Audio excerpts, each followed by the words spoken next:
having a good teamwork is important not only to provide a good care to our patients, but for us to have a good work-life balance.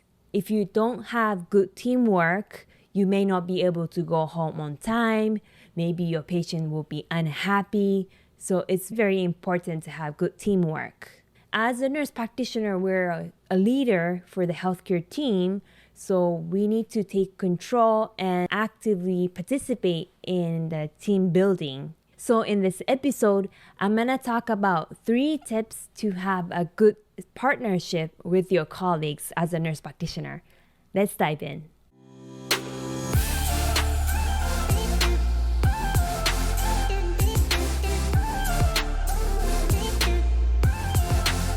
Hi, thank you for joining us today. Before we dive into today's topic, I have a gift for you. I made a free PDF about the nurse practitioner job interview prep checklist to help you to prepare for job interviews so you can feel confident and get great opportunities to achieve your dream lifestyle. This is actually a part of our new program, New Grad Nurse Practitioner Career Accelerator, which will be launched in June. But I decided to share this amazing resource with you to show my appreciation for supporting my channel. To get this free nurse practitioner job interview prep checklist, you can go to usa.jnpproject.com/interview. Again, usa.jnpproject.com/interview. And we will give you this free PDF download in addition to weekly emails that are full of information to help you successfully complete nurse practitioner program and build amazing nurse practitioner careers. All right, let's dive into today's episode. As I said in the beginning, having a good teamwork is extremely important, not only to provide a good care to our patients, but also for your work-life balance. There are so many things that you could do as a nurse practitioner. You might be as a nurse, you have a nursing license, you can take vitals, you can change the bed linens, and you can do so many things. But delegating will make the clinic run smoothly, and it is our job to delegate, but to delegate tasks to the right persons. So in order to be able to delegate the tasks and have a good, strong teamwork, we need to have a good collaboration relationship with our colleagues. First tip is to actively introduce yourself to the team members. This applies to even when you are a nurse practitioner student. We have a lot of students, nurse practitioner students, medical students at the health center, and I teach nurse practitioner students. And when I teach precept students, I usually introduce them to everybody, every single person in the office, so they will feel more comfortable. But there might be a time, I've actually witnessed this too, that there might be a time that maybe preceptors are not introducing you to your other healthcare professionals in the clinic, and you might feel like, I don't know, I don't want to bother them, should I talk to them? But part of your job as a nurse practitioner is to delegate tasks. And as a student, you have to practice that. Because delegating can be uncomfortable for some people. But you do have, that's part of a nurse practitioner job. In order to get used to delegating tasks, you have to practice.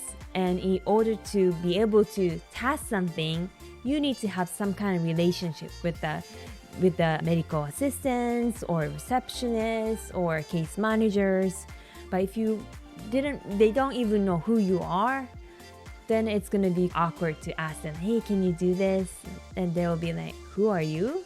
Even as a student, you should introduce yourself to them. Hi, I'm a nurse practitioner student. I'm working with Miki. Nice to meet you. Just a few seconds of introduction really opens the door. Easier to work with them. And when you become a nurse practitioner and start working as a new grad nurse practitioner, try to talk to every one of the persons in the clinic. It could be the security guard, it could be a case manager, it could be the receptionist, talk to them and introduce yourself to them so that they will acknowledge your existence, but most importantly, you acknowledge their existence. It will be less awkward when you have to delegate some tasks. Second tip is to understand the scope of practice of different healthcare professionals and understand the roles at the specific work site. So you, as a nurse practitioner, you're probably going to work with different healthcare professionals. It could be medical assistants, it could be receptionists, it could be clinical assistants, it could be nurse aide, it could be licensed practical nurses, it could be registered nurses, and there's so many other healthcare professionals. I know, I'm coming from Japan. We only had nurses and doctors and receptionists, but it's just we only had like very simple system, and we didn't have too many different licenses and certification. Coming to America, that was something that I had to adjust to, that I had to understand. There are different licenses, there are different certificates, and the scope of practice is different. And in order to delegate tasks to appropriate person and make the clinic flow smoothly, you need to first of all understand what they are capable of. Meaning that what are they allowed to do under their license?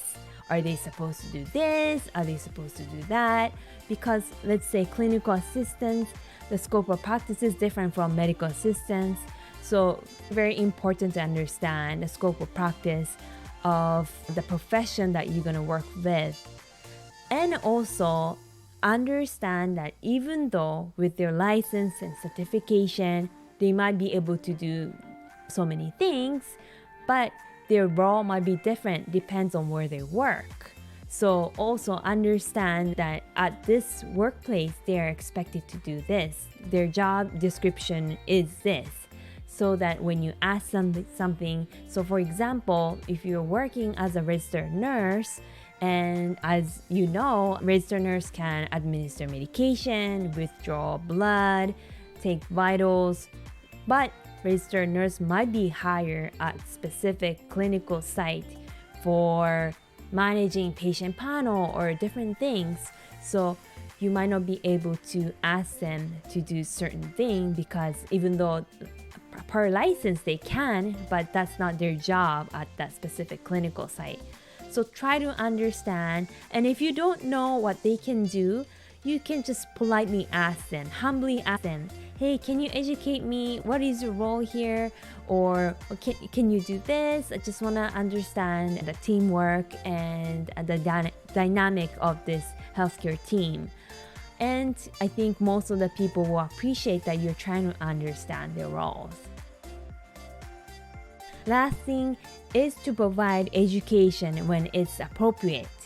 It does take time to educate them why we do this, why this is important. Instead, it might be easier to tell them, oh, can you do this and that, and then just move on. But if you don't tell them, if they don't understand why certain things, why certain procedures, certain things are important, they might keep making the same mistakes. For example, I do women's health, so I tell medical assistants who are assigned to work with me, hey, can you do pregnancy tests for patients who need endometrial biopsy if they are premenopausal, because we need to rule out pregnancy. And when I educate them, say this is why it's important, not only just can you do pregnancy tests before the procedure, but I also educate them, this is why I'm doing this is why it's important. They have more understanding, it's easier to remember for them, and they might even do those procedures even before you ask them to do. That makes the clinic flow much, much smoother. Take your little time, you invest your time to educate them for your future. It does take a little bit of time, and maybe it's more complicated stuff that you have to explain. Oh, what is the PCOS? Why do you do this? Then you might have to explain, but I think the time and the investment is worth it, because in the end, you have such a good teamwork and you don't have to tell them, oh, can you do this and that? I have a very good teamwork with my team, and most of the time they know what to do, and they're like, okay, patient's ready, good to go. So the clinic runs smoothly. That really helps me to go home on time, be able to go surf after work, and not have to do documentation at home and on my day off. Try these 3 tips to build a good teamwork that really help to enhance the patient care and also to help your efficiency. I am very fortunate to have a good teamwork with my colleagues, but also there are multiple things that I consciously did over the years to build a good teamwork, and these 3 are definitely essentials. And I hope this is going to help your workflow so you can have amazing work-life balance, so you love your job and you can love your life as well. I hope this video was helpful for you. If you like this video, please make sure to give me a thumbs up and follow my channel.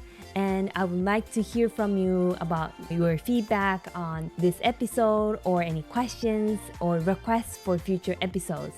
Alright, I'll see you in the next episode. Have a great day. Aloha.